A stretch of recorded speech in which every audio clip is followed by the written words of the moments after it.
कुछ नहीं इन्होंने किया। गलत किया, इनको गलत करना चाहिए था। हाँ, अगर ये लोग इतने ही अच्छे थे, इतने ही सच्चे थे, इनको मेहदी कादमी साहब से इतनी ही मोहब्बत थी, इतनी वफा थी, तो जब इनके घर में बच्ची आई थी इनको वह भी इनको इन्फॉर्म कर देना चाहिए था कि मेहदी साहब आपकी बेटी हमारे घर में आ गई है, हम इसको बड़ा समझा रहे हैं, बुझा रहे हैं, वापस नहीं जा रही, आप यहाँ पे आ जाएँ। उसी दिन ये प्रेस कॉन्फ्रेंस बुला लेते यहाँ पे, ताकि लोगों की नज़र में ये मेहदी लोग हीरो होते, सॉरी ये जाफर सही लोग हीरो होते।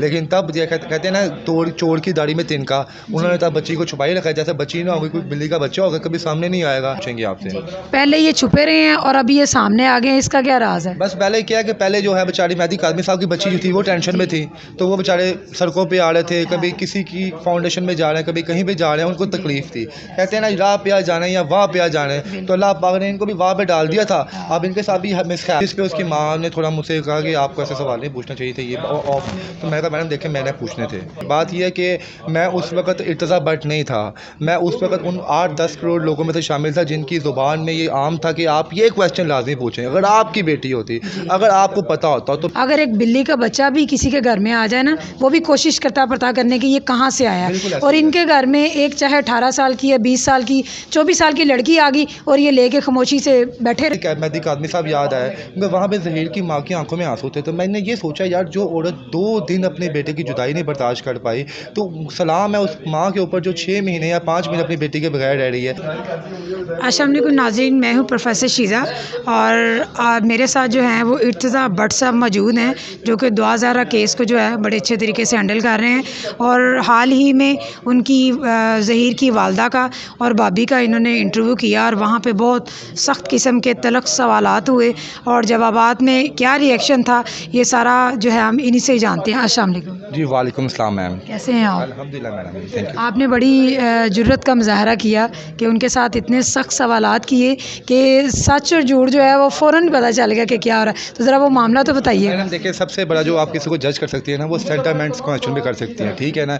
मैं आज आपको कह दूं जी, फोर्स पोज अल्लाह ना करे आप किसी बैड हैबिट में इन्वॉल्व हैं, मैं आज आपको कह दूं अल्लाह ना करे आपकी बेटी ऐसे, तो आप फ़ौरन आपका जो रिएक्ट होगा वो नज़र आएगा। यही क्वेश्चन मैंने सिंपल और सिंपल उसकी भाभी से किया, मैंने वहाँ पर कोई क्वेश्चन नहीं पूछना था, लेकिन जब प्रेस कॉन्फ्रेंस में मैंने देखा कि ये लोग अपनी बातों से फिर रहे हैं, तो मुझे मेहदी कादमी साहब याद आए क्योंकि वहाँ पे ज़हीर की माँ की आंखों में आंसू थे, तो मैंने ये सोचा यार जो औरत 2 दिन अपने बेटे की जुदाई नहीं बर्दाश्त कर पाई, तो सलाम है उस माँ के ऊपर जो 6 महीने या 5 महीने अपनी बेटी के बगैर रह रही है। तब मैंने सवाल मैंने मुझसे पुट किया, तो आगे से रिस्पॉन्स जो था वो आपने भी देखा था फिर। जी बिल्कुल। अच्छा, इतने माह में जो दुआ का जो केस चल रहा था, मेहदी अली कादमी साहब ने जो है इस तरह के रिएक्शन नहीं आया कि कहीं कोई सवाल हो जवाब कोई हो, लेकिन इनका तो 2 दिन में दूध और पानी लैदा हो गया। मैंने देखना जो बंदा हक और सच पे होगा ना उसका जवाब 100 साल बाद भी होगा। मैं अगर आपसे पूछूंगा जी आपने क्या खाया है, अगर आपने रात को शलजम खाए होंगे ना, तो आप मुझे 10 दिन बाद भी कहेंगे इर्तिज़ा भाई मैंने शलजम ही खाया है। अगर आपने खाया कुछ नहीं होगा तो आप कभी मुझे शलजम कहेंगे, कभी आप मुझे टींडे कहेंगे, कभी कुछ कहेंगे।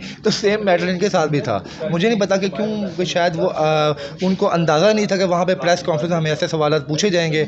अगर वो जैसे बाकी चीज़ों में वो तेज़ थे, वो शायद इस मामले में भी उन्होंने तेज़ी दिखानी थी, अगर उनको पता होता कि आगे ऐसे यूट्यूबर या सहाफ़ी बैठे हुए हैं। जी, जैसे ही आपने उनसे क्वेश्चन करने शुरू किए तो काफ़ी उनकी ज़ुबान जो है वो फिरना शुरू हो गई थी। और बस मैडम देखें, मेरी जगह अगर आप भी होती ना तो आपने भी यही क्वेश्चन पूछने थे। बात यह है कि मैं उस वक्त इर्तज़ा भट्ट नहीं था, मैं उस वक्त उन 8-10 करोड़ लोगों में से शामिल था जिनकी ज़ुबान में ये आम था कि आप ये क्वेश्चन लाजमी पूछें, अगर आपकी बेटी होती, अगर आपको पता होता, तो मैंने वो इसलिए क्वेश्चन सामने रखे। और मुझे सबसे जो मैंने उनकी माँ को जहाँ पे मैंने कन्फ्यूज़ किया, मैंने उन्हें ये पूछा कि जनाब आला आपने अभी प्रेस कॉन्फ्रेंस में ये रिवील किया है कि जिस दिन निकाह हुआ था उस दिन आपने उनको व्हाट्सएप किया था, लेकिन एक जगह पे आप ये कह रही हैं कि 1 महीने बाद आपको नंबर मिला है, तो आपके दोनों सवालों में तज़ादात कैसे? तो उन्होंने कहा जनाब जी हमें तो दुआ ज़हरा ने जी दिया ही नंबर 1 महीने बाद दिया, हमने तो 1 महीने बाद उनसे बात की है। मैंने पूछा जी आपकी उम्र कितनी है ज़हीर की वालदा से? उन्होंने कहा मेरी उम्र इस टाइम 50 साल है। तो मैंने कहा ये दुआ ज़हरा जो 16 साल की लड़की है, कहती 16 नहीं, मैं कहा 18, 20, 22, 24 कितनी मर्जी की उम्र है। जब उसने 1 महीना एक 50 साल की औरत को अपनी उंगली पे घुमाई रखा, उंगली पे घुमाने वाला साहब, मैंने कहा आपको नंबर नहीं दिया बकौल आपके, तो आप क्या समझती हैं उसने अपने माँ बाप के बारे में अगर आपको गलत बातें कोई बताई हैं, नेगेटिव बातें बताई हैं, क्या वो सच बताई होंगी? क्या क्या बता आप, ये भी आप हमसे झूठ बोल रहे हैं।